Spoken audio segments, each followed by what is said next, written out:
Jack Leiter, Rangers rookie pitcher, joining us now here on The Fan. And a good afternoon, sir. How are you? I'm good. How are you? We're doing great. What's it like taking on the Yankees yesterday? It was awesome. That's mostly growing up in the New Jersey area, and my dad playing for the Yankees. That's a dream of mine. And playing against a former teammate and a really good friend of mine, and Anthony Volpe, and having my cousin in the bullpen for the Yankees. There's just a lot of underlying stories that made it extra special, I would say. Okay, so speaking of Dad, what did he have to say about your performance yesterday? I mean, he's a proud dad most of the time. He even the outings that I'm very much not happy about throughout my career, he understands how hard this game can be, and he's definitely a proud dad. Now, you mentioned your cousin and you know, obviously your dad, your uncle. Growing up as a Leiter, is it assumed that you're going to be a pitcher if you play baseball? Do you consider other positions? How's that whole thing get sorted out? I mean, my dad wanted me to be a third baseman. I don't know exactly why, but that was kind of his dream for me. And obviously he wanted me to play baseball, but it wasn't forced upon me or anything like that. But just growing up around the game, it's hard not to fall in love with it, and that's what happened. I fell in love with it, and I always wanted to be a pitcher. And the early parts of high school, I wasn't sure if that was going to happen or if I was going to play infield or play a position in the field. But it just kind of worked out that I ended up a pitcher.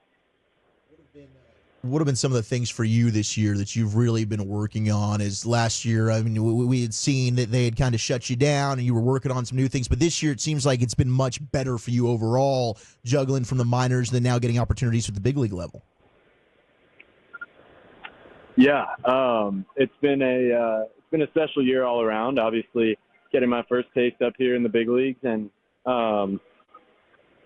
the results haven't been there yet, obviously, in terms of what I would like to see in my big league outings. But it's really got to be a process mindset as a pitcher and coming up in the big leagues. And a lot of times you control what you can control, and that's executing a pitch.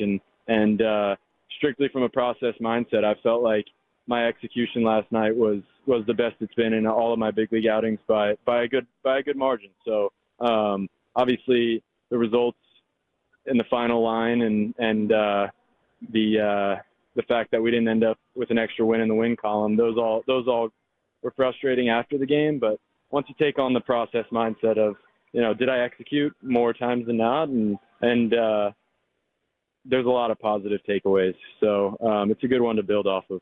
Hey, Jack, I was just wondering, you've mentioned about being down in the minors and then getting some spot starts and stuff like that. Has that been tougher on you? Would you have just rather have been in one spot, say, like with the big club, and just kind of felt your way and learned your way that way instead of kind of going back and forth between the two? Yeah, obviously in the same way, you control what you can control. You pitch where you're at and give it your all. But yeah, as pitchers, we're creatures of habit, and I would say me more so than others even. And having a routine is important, and it's always nice when you can spend time around the guys and get to know the catchers and get to know the coaching staff, and more so than just kind of fly in and show up at the field and pitch that day. But that all comes with earning it, and that's something that you have to show with results over time, and my confidence in myself long term in getting those results in my career is very high. But obviously, some of these outings early on in my big league career weren't there, statistically speaking. So for a number of reasons. So it's all about the process. Like I said, when those times when I got sent back down, it's all right. What do I need to do to get back up here and have more success the next time? Because that's all you can control. It's Jack Leiter here with your Rangers rookie. How much more comfortable are you after, or going into the start yesterday? Was that your fifth start in the major league level compared to your first one? Yeah, much more comfortable. it's about managing adrenaline. And I've pitched in big games, pitched in the College World Series, but something about the big leagues, it's something you dream about forever, and it's an opportunity that I'll never take for granted. But you want to make the most of it, and sometimes wanting it too bad can lead to self-caused errors, I guess, and mistakes. And I think that's what sort of was happening in my early outings, was just wanting it too much, and as a result, my mind is thinking too many things, and it's just moving too quick, and it's about slowing it down for myself. And you're the pitcher, you got the ball in your hand, it's on your time. So yesterday it was a conscious effort about making it on my time. Jack, you mentioned you were an outstanding college pitcher. Trust me, I'm an LSU alum and fan, and watched you many a day and just was marveled at that. And you mentioned pitching in big games and stuff like that. As the draft status that you have, do you feel pressure carrying that status to the mound with you? I wouldn't say so. I think the pressure I put on myself is more so than any other external factors could put on me, and I think that's kind of what you need to have to be successful in anything, is holding yourself to a high standard. But there is a fine line between holding yourself to that high standard and applying too much pressure on yourself. But you could always say there's been pressure. Being the son of a Major League Baseball player and choosing to be a pitcher as well, there's that inherent pressure, I guess. But I guess when you experience it so long for so much of your life, it just doesn't really affect me. And I mean, obviously it's there, but no, I would say it's just about making pitches. Simple. Jack Leiter with us here in the GBag Nation. You brought up the mental side of things, and I think when it comes to sports, that's a subject that now has been discussed a lot more and openly.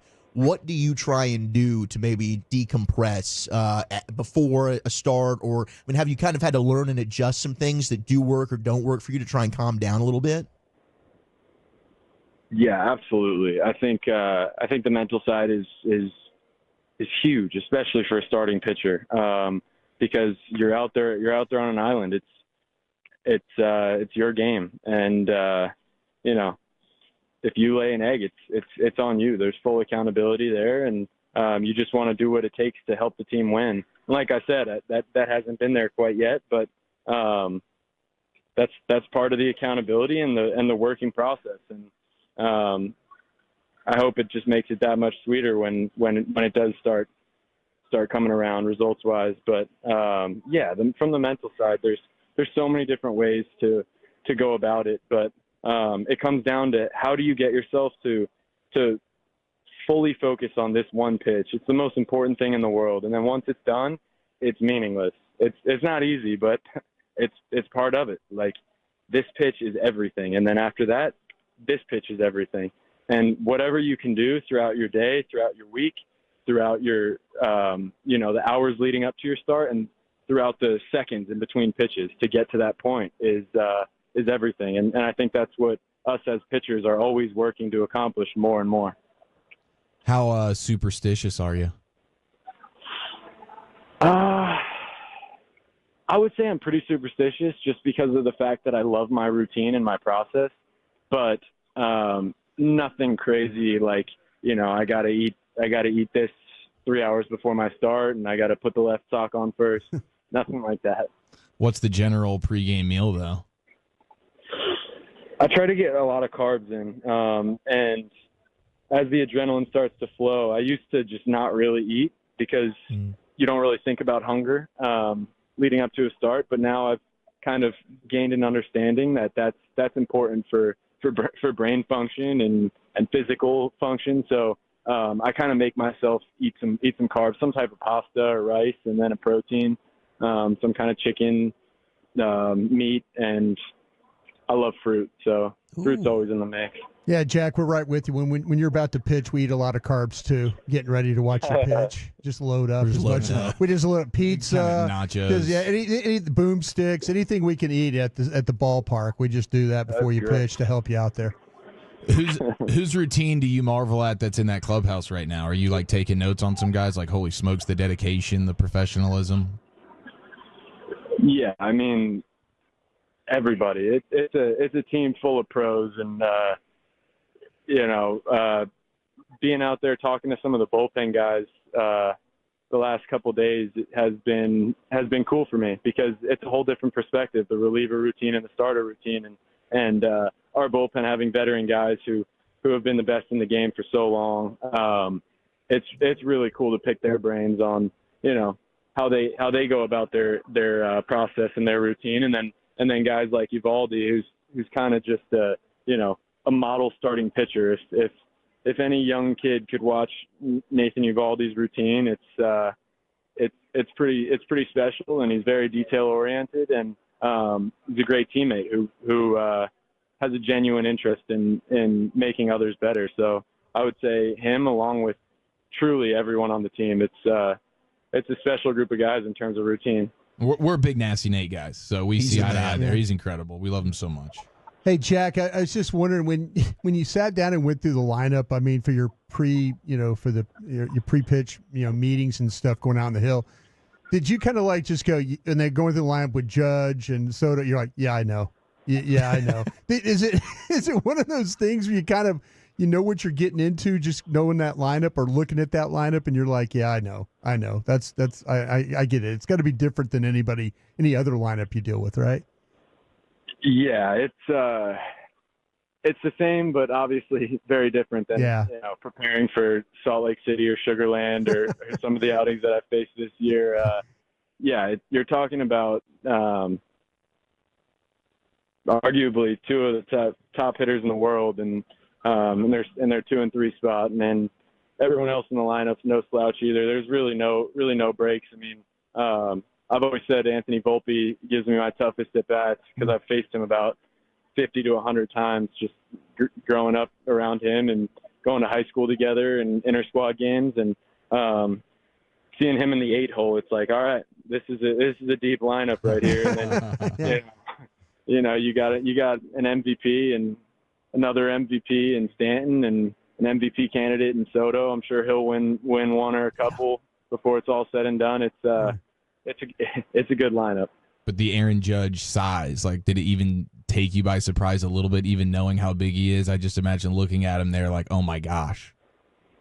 Yeah, it's a big zone. The first at bat, he smoked the ball to left on a fastball up with 2 strikes, and coming in, I was like, was that the wrong pitch or was it not up enough? Because it felt like I threw that fastball up, and sure enough, I looked at it and it was in the zone. So he's got a tall zone for sure. Not to harp on the pasta too much, but are you generally Alfredo, or are you going with like a spaghetti and meatball situation?